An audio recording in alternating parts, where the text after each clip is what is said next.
Let's say you're planning a destination wedding and you know you need a room block, but you don't actually understand what it is, how to get it, or why it benefits you. Then you're in the right place. If we don't know each other yet, my name is Becky from the blog travelagentbecky.com, and I specialize in helping couples plan destination weddings in the Cancun and Riviera Maya area. Of course, I also plan cruises and all-inclusive vacations in the Caribbean because that's where I started and I still love it. But Cancun weddings are definitely my sweet spot. Today, I'm going to explain to you everything you need to know about a destination wedding room block, how they differ at different properties, and things to look out for. And most importantly, why you want one and the perks they can give you. This is the ultimate guide. So grab your coffee and let's dive in. What is a room block? Let's start with the basics to make sure we're all on the same page. A room block is when you put a deposit down on a group of rooms and lock it in for your guests. That means the resort won't sell them out from under you. You've paid a deposit on them and you have reserved them specifically for you and your wedding guests. When you do a room block, you're picking specific rooms. I want 10 of these, 14 of these, 11 of these. Technically, there are two types of room blocks, a contracted one and a courtesy one. The courtesy option does not require a deposit and also is not going to give you perks. And so for the sake of weddings, 90% of my weddings, if you have more than 20 guests, are doing a contracted wedding room block. And so that's what we're going to focus on. This is an actual contract between you and the resort. Courtesy room blocks, you're much more likely to see here in the US. If you were doing a wedding or an event and you needed a group of rooms at the local Marriott because you thought you might have 20 people coming, that would be just a courtesy. But for perks to unlock at all-inclusive resorts in Mexico, you're going to look at a contracted room block. Let's talk about why you want a contracted room block. What does that do for you? First, it's going to guarantee availability. So your guests know that they have until this date to book and there will be a room. Now, that being said, there might not be a room in the category they're looking for, right? If you took 10 of these swim out rooms and they're all sold out, then your guest that's looking for a swim out room will have to choose from the other rooms available. With a contracted room, you're also locking in rates. So it won't matter when your guests book, but if they're paying for that swim out room, they're all going to pay that same number for that swim out room. It won't matter if there's a sale going on the website or whatnot. You're guaranteed to have that room and you're guaranteed to have that price. And for that, that's a huge perk. Depending on how many rooms you book and sell to your guests, the resort is going to offer you perks. These can come to you as cash back. They can come to you as private events like welcome parties or open bar time. It just really depends on the resort. And of course, the more rooms you book and sell to your guests, the more perks the resort will offer you. Having a room block is also much easier to manage on the resort. When you have a room block, you usually deal with the groups department, which is a little bit easier than trying to deal with the resort or front desk as a whole. And so when you work with a travel agent like myself who specializes in this, I actually have connections and emails already established to these groups departments. And so I have relationships and can actually help manage your group so that you don't have to focus on the group piece. Everything we do will be maintained within that contract and you can focus on the actual wedding planning. Let's talk about what you need to set up your room block. All resorts that I've ever worked with across the board are going to have a minimum. That minimum number has depended on the specific group. I've seen it as low as 5. I've also seen it at 10, in anything in between there. That's usually the minimum. You have to have 10 rooms for 3 nights. Some resorts are now asking for 4 nights. So you have to have 10 rooms for 4 nights or more. So it really depends on the resort what you're looking for. Again, when you're working with a wedding planning specialist like myself, this is something we can talk about before we even start pulling group contracts. How long do you want your guests to be there? You know, are you open to a 4-day minimum? Those kind of things. And again, I really recommend you talk to somebody who knows what they're doing. The groups and room block section works hand in hand with the wedding department. And a lot of times you have to be doing them simultaneously. So you have to have a group proposal out, signed, and back before you can confirm with the wedding department, or vice versa. They really work together. And so if you're thinking about doing a wedding, you also have to be thinking about your room block contract and what that will look like. Again, when you work with a specialist, I can help you with that timing to make sure that we get everything aligned and get everything set. Another requirement to get your room block set up is that deposit. Again, you are paying upfront a deposit to secure those rooms. The weddings team and the groups team at these resorts are taking a chance on you. They're giving you, let's say, 50 rooms that they can't sell because you have them reserved. And so they're going to ask you for a deposit on those rooms so that if something happens, they're going to keep that deposit. This deposit is different than any wedding package deposit that might be required. Again, you need to have a little bit of cash up front that you're okay with setting aside. If you were to take 50 rooms and you have all your rooms full, that money can be used somewhere else. So you can use it to apply to your wedding or etc. It's not money that necessarily has to stay with them, but it does serve as a buffer or a barrier just in case something happens and your wedding implodes. The resort doesn't want to be out 50 rooms, so they keep that deposit in that case. This might be the most important section of the whole video, and it's the part nobody really wants to address. The risks of the room block contract. Again, you're entering a contract with the resort, and I highly encourage you to not take this lightly.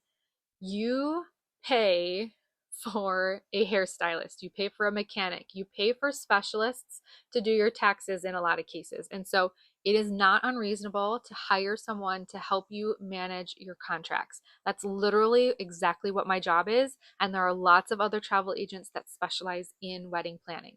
So find someone that can help you manage your contract legally and can help you stay on track. But let's get into the risks. Let's talk about that drop date. A lot of people get sucked in by that drop date and are unsure what that means. You are putting a deposit in on, let's just say 50 rooms. So you put your deposit in on 50 rooms. Let's say you sell half. You sell 25 of those rooms to your guests. They're booked, they're ready to go. But that's it. Unfortunately, not everybody can make it. That's okay. We understand circumstances happen. But what do you do with these 25 rooms? If you don't drop the rooms early enough, the resort assumes you still want them and keeps your money and you've paid for them. If, however, you realize early enough, you know what, I'm not going to sell these rooms, not everybody's coming, I'm going to give these resorts or give these rooms back to the resort so that they can put them back in their inventory, back on their website to sell, you don't have to be out anything. And so it's really important that you understand what those dates are. And then I actually like you to pad them.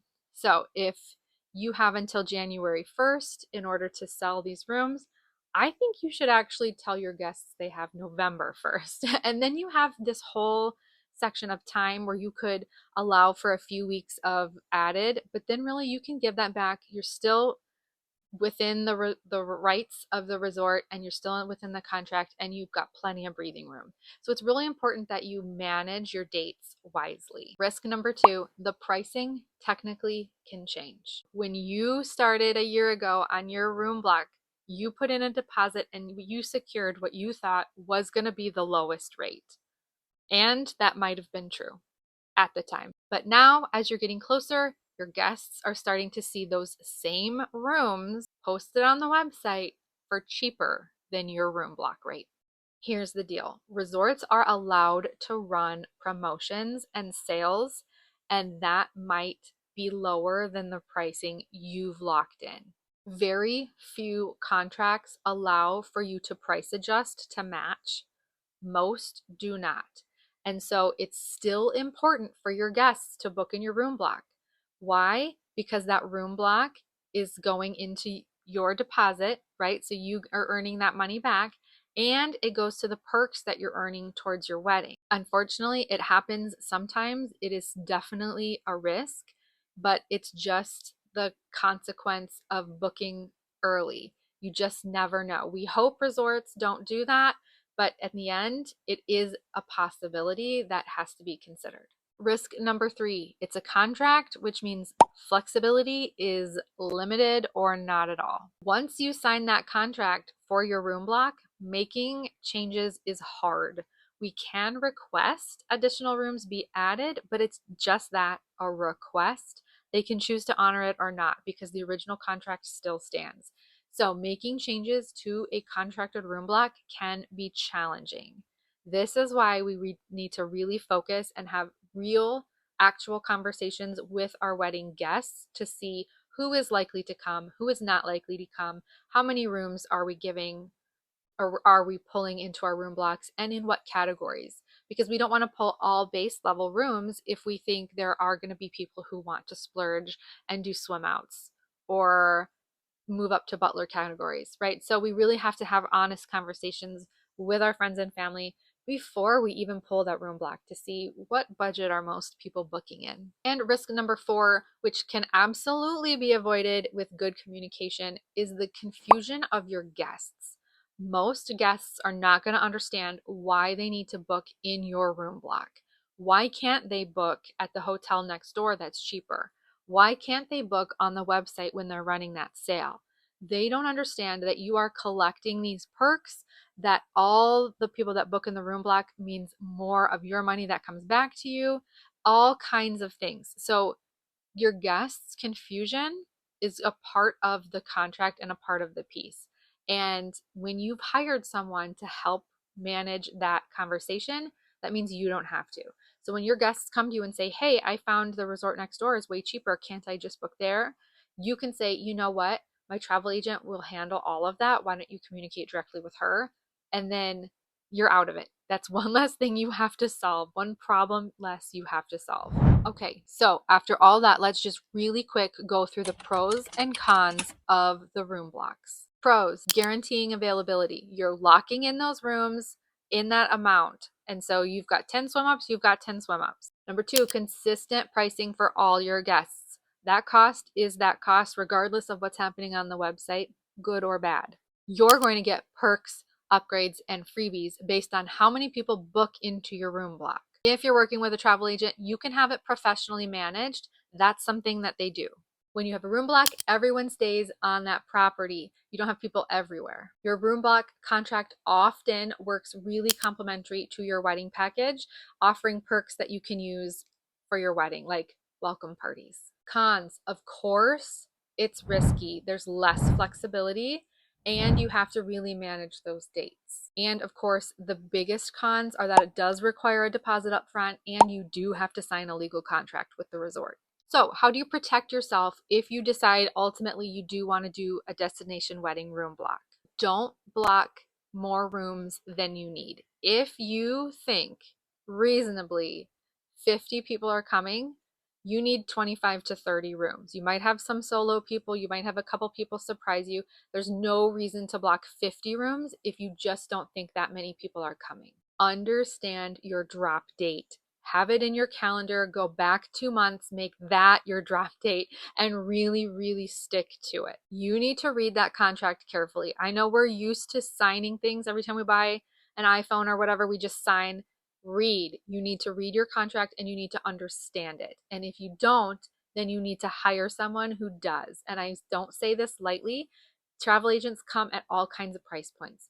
Pick someone within your price point that you trust that can help you manage this, because you don't want to be caught out of contract with a resort. Communicate upfront very clearly with guests so that they know what their deadlines are. Make sure that you are staying within your contract and cutting guests off for booking at the right times. I know that these are our friends and our family and we want to allow exceptions for them, but if that's going to be too hard, hire someone who can have a hard cutoff date and be that bad guy for you, because you, again, don't want to be out of contract because you're allowing people to book and it's causing issues within your contract when you're supposed to be super close to your drop date. I don't want you to miss your drop date because you're focused on helping your guests. Let's talk really quickly about what perks are actually in these contracts. What are we actually able to earn? Again, every resort brand has something different. They all have variations, but here are some of the common things I see and things you should look for. Maybe decide what's important to you, and we can chat about where you can get these. Oftentimes, if you're doing a small, very minimal wedding, you can get a complimentary service. Room upgrades and room discounts are also very common. Welcome cocktail parties. This is one of the easiest ones to earn in a lot of different spots. I see it in several contracts. Spa credits, which are hit or miss, whether people tend to use them or not, is really individual. Resort credits, which may seem really cool, but I actually really hate them. They're hard to understand and hard to use, and most people just end up ignoring them. Late checkouts are often sometimes included, and some properties are giving cash back to wedding couples who bring a certain amount of guests in. Whether they actually give the cash back or say cash back but then can apply it to your actual wedding is kind of dependent on the property and you and what you choose, but you can earn money to be applied to your wedding essentially. So let's talk about what I think about room blocks. Do I recommend them? Is it worth it? For most weddings, yes, it's worth it. If you're bringing 30 guests or more, it's almost always worth it. If you're doing a free complimentary wedding, it kind of depends on your actual ceremony. A micro wedding, how many people are coming. I don't always recommend the room block, and you might not even qualify it truthfully if your group is that small. But if you do, almost always the perks outweigh the risks, especially if you can be very organized and sharp about meeting your deadlines. You might want to hire someone to help make sure you're getting the most back. It might be a wash, right? And so you might actually earn more perks by hiring someone. So make sure you take a real good look at if that is an option for you. And there you have it, the guide to destination wedding room blocks. The bottom line, room blocks aren't scary if you understand them. And if you don't understand them, hire someone to help you. If you have a question about room blocks that I did not cover in this video, make sure you add your questions in the comments below. I will go through them and try to answer them as best I can. Thank you for watching. I hope you liked the video. Make sure you subscribe as well so you always get destination wedding planning content.